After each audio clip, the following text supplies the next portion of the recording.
আসসালামু আলাইকুম সুপ্রিয় শিক্ষার্থী। সামারি রাইটিং এটি ভেরি ইম্পর্টেন্ট পার্ট। তো সামারি লিখলেই যে আমরা নম্বর পাবো এটি একটি ভুল ধারণা।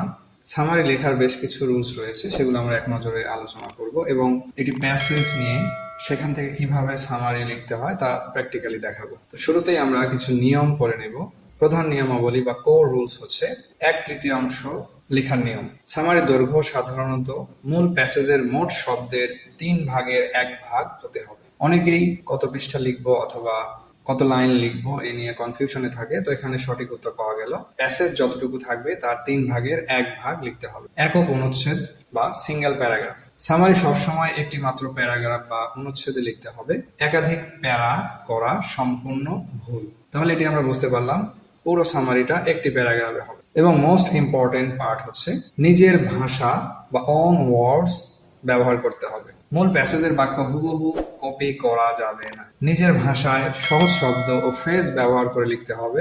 এছাড়াও সিনোনিম ওয়ার্ড ইউজ করে লিখতে হবে। তো অনেকে হুবহু প্যাসেজ উঠিয়ে দেয়। এক্ষেত্রে যিনি খাতা দেখবেন তিনি চাইলে কোনো নম্বর নাও দিতে পারেন।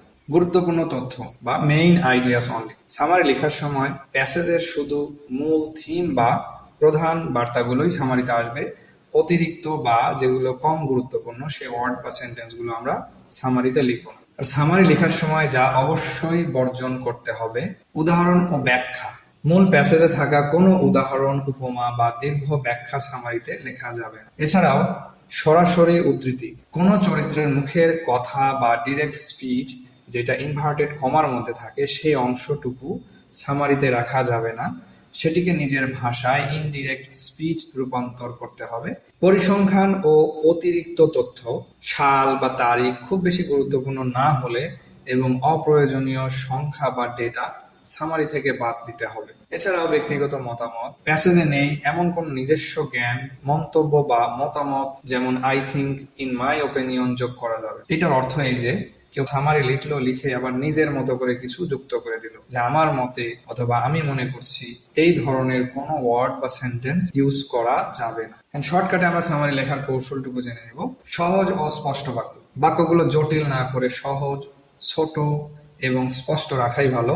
লিঙ্কিং ওয়ার্ডের ব্যবহার, এটা ভেরি ইম্পর্টেন্ট, যে আমরা বাক্যের ধারাবাহিকতা বজায় রাখার জন্য এই however, moreover, therefore, although, as a result এই ধরনের লিঙ্কিং ওয়ার্ড বা কানেক্টরস ব্যবহার করব। এছাড়াও তৃতীয় পক্ষ যেমন থার্ড পারসন। সামারি সবসময় থার্ড পারসনে হি, শি, ইট, দে বা অবজেক্টিভ টোনে লিখতে হবে যদি না মূল প্যাসেজটি কোনো আত্মজীবনীমূলক হয়। টেন্সের সঠিকতা, মূল প্যাসেজটি যেই টেন্সে সাধারণত পাস্ট বা প্রেজেন্ট লেখা, সামারিটি সেই টেন্স বজায় রেখেই লিখতে হবে। আচ্ছা, এখন আমরা সামারি কিভাবে লিখবো তার সহজ 4টি ধাপ জেনে নিব। সেটা হচ্ছে প্রথম পার্ট, পুরো প্যাসেজটি দ্রুত রিডিং করে মূল বিষয়টি বোঝার চেষ্টা করব, আন্ডারলাইন করব।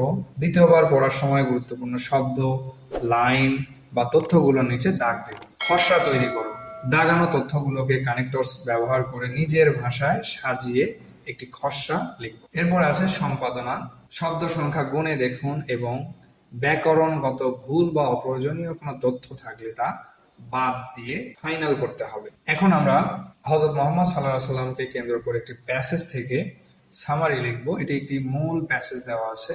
তো আমরা এই প্যাসেজ থেকে লাইন নিয়েছি বিভিন্ন অংশ থেকে এবং সেই অংশগুলোকে সংক্ষিপ্ত করে সামারি আকারে প্রকাশ করেছি। প্রথম অংশ হচ্ছে জন্ম পরিবারমূলক। হযরত মুহাম্মদ সাল্লাল্লাহু আলাইহি ওয়াসাল্লাম was a prophet of Islam. He was born at Mecca in the Quraysh family in 570 AD. এখানে হযরত মুহাম্মদ সাল্লাল্লাহু আলাইহি সাল্লামের জন্ম কোথায় এবং কত সালে হয়েছিল তার একটি নমুনা প্যাসেজ দেওয়া আছে, সেখান থেকে আমরা সামারি করেছি। হযরত মুহাম্মদ সাল্লাল্লাহু আলাইহি ওয়াসাল্লাম was born in Mecca in 570 AD into the Quraysh family. এই যে অতিরিক্ত he was born at Mecca in the Quraysh family, এই অংশটুকু আমরা শুধুমাত্র ইনটু এই প্রিপোজিশন দিয়ে সংক্ষেপ করে সামারিটা কমপ্লিট করেছি। আর এখানে আমরা জেনে রাখি এই যে এডি শব্দ, এডি এবং বিসি এই শব্দগুলো বারবার আসবে।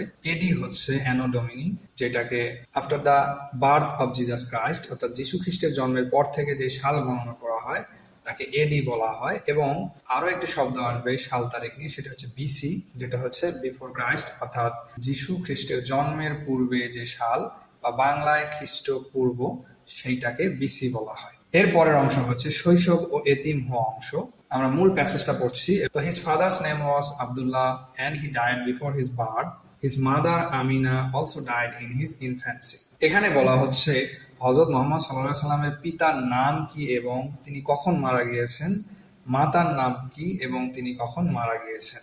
তো এই পুরো অংশটিকে আমরা শুধুমাত্র একটি শব্দ ব্যবহার করে সংক্ষেপ করেছি, আর তা হলো এই অরফান। হযরত মুহাম্মদ সাল্লাল্লাহু আলাইহি সাল্লামের পিতা তিনার জন্মের আগেই মারা গিয়েছেন এবং মাতা শৈশবকালে মারা গিয়েছেন, অতএব তিনি অরফান বা এতিম হয়ে গিয়েছেন। এই অরফান শব্দটি দিয়েই আমরা সংক্ষেপ করেছি। এবং পরের লাইন হচ্ছে he was brought up by a wet nurse Halima by name. His grandfather and uncle were very kind to him and took care of him. আমরা এইটুকুকে সংক্ষেপ করেছি শুধুমাত্র এই গ্রিউ আপ এই শব্দটি ব্যবহার করে, যে grew up under the care of his nurse, grandfather and uncle. পরের অংশ হচ্ছে চরিত্র বা বিবাহ। From the very childhood, Muhammad sallallahu alaihi wasallam was very thoughtful. এছাড়াও ট্রুথফুল অ্যান্ড অনেস্ট, সত্যবাদী, বিশ্বস্ত ছিলেন। আর এই অংশটুকু আমরা সংক্ষেপ করেছি হি ওয়াজ ফেমাস এই শব্দটি ব্যবহার করে। He was famous for his honesty and truthfulness since his youth, যে তিনি বাল্যকাল থেকেই সত্যবাদিতার জন্য খুবই বিখ্যাত হয়েছিলেন। এরপর আমরা মূল প্যাসেজটুকু পড়বো। He was very much respected by the people. At the age of 25 he married Khadija who was then 40। এটুকু সংক্ষেপ করেছি। And he married Khadija at 25। এই 25 ফ্রেজটি ইউজ করে। পরের অংশ হচ্ছে নবুয়ত লাভ ও ধর্ম প্রচার অংশ। But he had no attraction for the worldly life and its enjoyment. আর আমরা সংক্ষেপ করেছি he was not interested in worldly pleasure.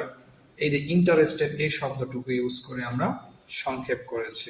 পরের অংশ হচ্ছে he began to meditate upon the higher problems of life and death in the cave of Mount Hira lonely. At last prophecy came to him at the age of 40।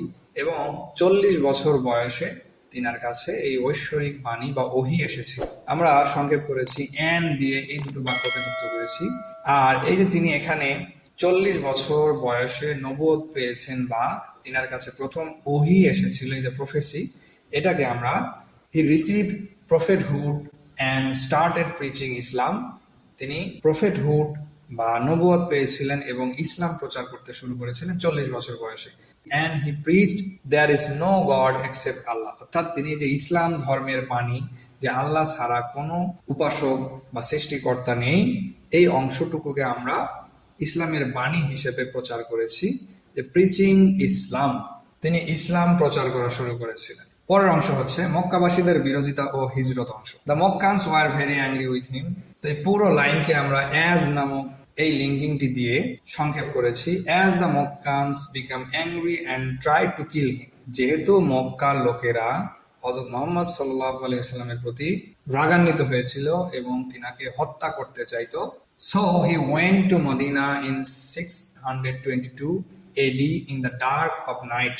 এজন্য তিনি 622 খ্রিস্টাব্দে রাতের অন্ধকারে মক্কা ছেড়ে মদিনায় চলে যান। আর এই পুরো অংশটুকু আমরা সংক্ষেপ করেছি শুধুমাত্র হি মুভড এই শব্দটি ইউজ করে। He moved to Medina in 622 AD. It is known as হিজরত। আর যেটাকে হিজরত বলা হয়, আমরা এটার সমার্থক শব্দ ইউজ করেছি, আর তা হচ্ছে which is called হিজরত। ইট ইজ নোন অ্যাজ হিজরত। হযরত মুহাম্মদ সাল্লাল্লাহু আলাইহি ওয়াসাল্লামের মক্কা থেকে মদিনা যাওয়াকে হিজরত বলা হয়। আমরা এইটাকে লিখেছি which is called হিজরত, এটাকে হিজরত বলা হয়। তাহলে ওই প্যাসেজ থেকে আমরা এখন যে সামারি করলাম সেইটা আমরা এক নজরে দেখে নিই। হযরত মুহাম্মদ সাল্লাল্লাহু আলাইহি ওয়াসাল্লাম was born in Makkah in 570 AD into the Quraysh family. He became an orphan in childhood and grew up under the care of his nurse, grandfather and uncle. He was famous for his honesty and truthfulness since his youth, and he married Khadija at 25. He was not interested in worldly pleasures and used to meditate in Mount Hera. At 40, he received prophethood and started preaching Islam. As the Makkans became angry and tried to kill him, he moved to Medina in 622 AD, which is called হিজরত। আমরা এভাবে মূল passage থেকে সেন্টেন্সগুলো নেব, কিন্তু গুরুত্বপূর্ণ অর্থবহ সেন্টেন্সগুলো নেব, সেগুলোকে নিজের মতো করে সিনোনিম ওয়ার্ড, ফ্রেজ, লিঙ্কিং দিয়ে উপস্থাপন করব, নয়তো আমরা সামারিতে আশানুরূপ নম্বর কখনোই পাবো না।